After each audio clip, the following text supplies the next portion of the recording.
So I want to bring on our first guest, Tswana Sewell from the American Cancer Society, to talk to us about the work that they're doing, the great work that they're doing as it relates to cancer research and support services.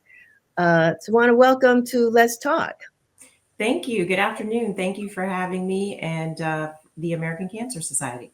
My pleasure. You all have been around a long time, fighting this battle. I know, we do have prepared questions, but as folks know, sometimes I go a little bit off script. But can you give us just a little bit of history about the American Cancer Society, when it was established and why?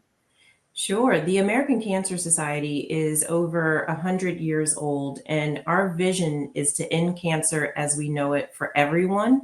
Most people do know us for our research, but really we fight back against all cancers through research and discovery, but also through advocacy, making sure that there are laws in place to protect cancer patients and their families, and then as well as through direct cancer patient services. So things like free rides to and from treatment, free lodging, navigation services. We're also open 24 hours a day. And everything that we do, at the foundation of everything that we do, we focus on achieving health equity and closing disparity gaps, because we know that we won't achieve our vision to end cancer as we know it for everyone if we leave anyone behind.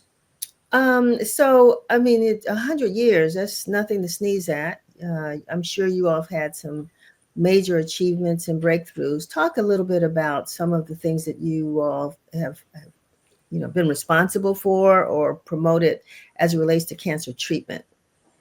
Yeah, absolutely. So our research program started in 1946. We have now invested more than $5 billion in research. And along the way, we've funded 53 Nobel laureates. And a lot of times when people hear that number of resources that we've invested, they want to know, well, what progress has been made. So, as some examples, the American Cancer Society funded the doctor that developed tamoxifen, which most of us know is commonly used in breast cancer. That same doctor also discovered a less invasive way to treat breast cancer as well. We funded the scientists that discovered the BRCA genes, the person who came up with chemotherapy, the linkage between smoking tobacco and lung cancer. So we've really been a part of every major breakthrough in science since the inception of our program. Are there any specific cancers or cancer treatments or even research projects that you all are working on right now? Because every day, as you know, we are hearing about cancers in areas that we've never even thought about of the human body, right? And so, is there any new research that you all are kind of working on right now and hoping to make a difference? Yeah, absolutely. So we fund research across the country at NCI designated hospitals. And so each cycle, we are funding new investigators. And really, our niche is funding those who are just getting started, who have new ideas and insights into cures and treatments and medicines that they want to bring to the fore.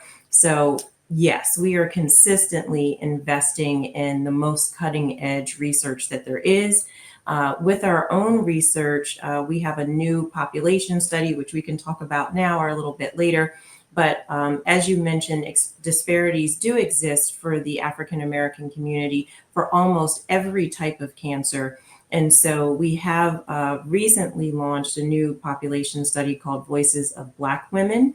It's one thing to know that the disparities exist, but it is now time to figure out what are the drivers of the higher mortality rate that African American women, again, face for almost every type of cancer. With breast cancer alone, we are at a 40% greater risk of passing away from breast cancer than our white female counterparts. So those are just a couple of examples of what we're doing to stay at the forefront. Wow. I mean, we certainly know about what's happening with Black women, and then a lot of times we don't even talk about as much cancers as it relates to breast cancer in men. Hmm. I don't know what the incidence of breast cancer is in men, whether it's Black men, whether it's higher or lower. But it seems as though we're maybe getting closer to a cure for cancer, but maybe not. What are you all predicting over there? Well, so first of all, just to address what you said about men, men do get breast cancer as well. And so at the American Cancer Society, we do want to let folks know that the gap is rather large. For example, more than 250,000 women will be diagnosed with breast cancer this year. It's more like 2,500 men will Mm. be diagnosed with breast cancer. But it does still exist. And so we are looking to combat that. And what was the second part of your question? Well, I'm just wondering, I mean, you really Oh, just answered the question. That's all. But I want to talk a little bit more. You said you're doing this study, this population study, yes. and so talk a little bit more about that. Yeah, I'll just give a little context first. So, the American Cancer Society has been conducting population studies since the 1950s. And really, what we're looking at is taking a large swath of the population and tracking their lifestyle behaviors, their family history, and what are contributing factors to getting cancer. So, the very first study that we did was actually the study that discovered smoking tobacco leads to lung cancer. So, Mm. I like to call that a duh kind of moment now. Most people do know that, but if we hadn't conducted that study, we wouldn't have known that linkage, and then provide smoking cessation programs and so forth. And so, as I mentioned, we've known for a long time that African American women have this higher mortality rate. And so, right now, we are recruiting 100,000 African American women from around the country who have not been diagnosed with cancer between the ages of 25 and 55, to join our population study, so that again we can discover that linkage to the higher mortality rate and then solve for that. So what are some preventative measures, treatments, and cures?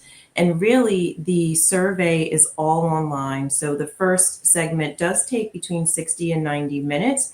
But after that, each year, it's 30 minutes twice a year. So really, it's a little bit of time, but we need women to engage in this study so that we can progress. And so, just in terms of scope of all of the cancer research that's being done, not just the American Cancer Society, but in the US in general, this will still be the largest study of African American women. So, often when there are studies like this, we get left behind. So Yeah, the American Cancer Society has decided to focus on us specifically. this is amazing. And with regards to those who participate in this study, and we hope these folks watching this program will go ahead and I'll get from you, how they can get access to the study and participate.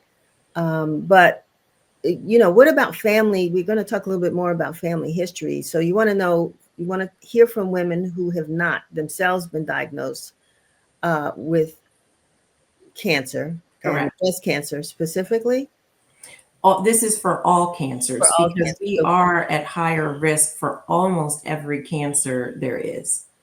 and so, will you ask also about family history, whether there's cancer in the family? Yeah, the questions center around your family history, also around your lived experiences, right? So I enrolled in this study. So just a quick commercial. I will say, sometimes there are stigmas in the African American community around joining a study. We're close to Baltimore, where Henrietta Lacks's information was misused. So I would say it was important for me to read the consent for myself. Did I really want my colleagues and peers to have all of Tswana's information? So I was really pleased to know that I turn into a number, an unidentifiable number, once I enroll in the study, and that would be the same for anyone else who enrolls. But really, the study is focusing on our lived experiences. So what stressors have come into our life in terms of institutional racism, what some may call microaggressions, looking at that. Again, what that family history is, what our diet and exercise is, what other health conditions we may have. And then it will be updating each year in those studies that come out, those surveys that will come out twice a year. There is also an opportunity, and this is optional for those women who want to contribute a blood sample to do that, so that the American Cancer Society can dive a little bit deeper into genetics and things like that.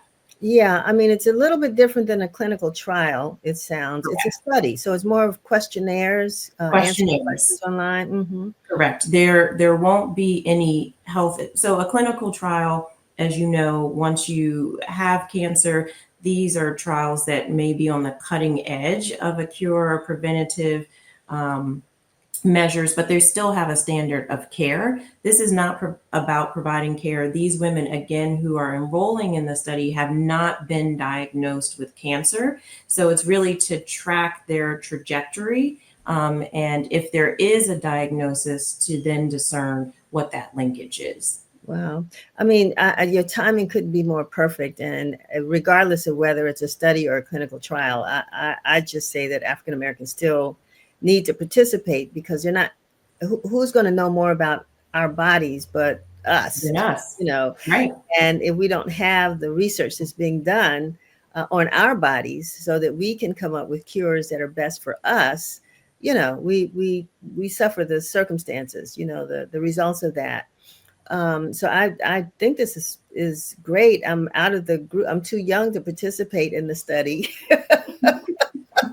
I I just have understand. to make myself laugh about that. But at any rate, I would encourage others to do that. And because particularly now, a lot of this is a very stressful period on the lives of a lot of people, and that is having an impact on the health of folks, but especially women.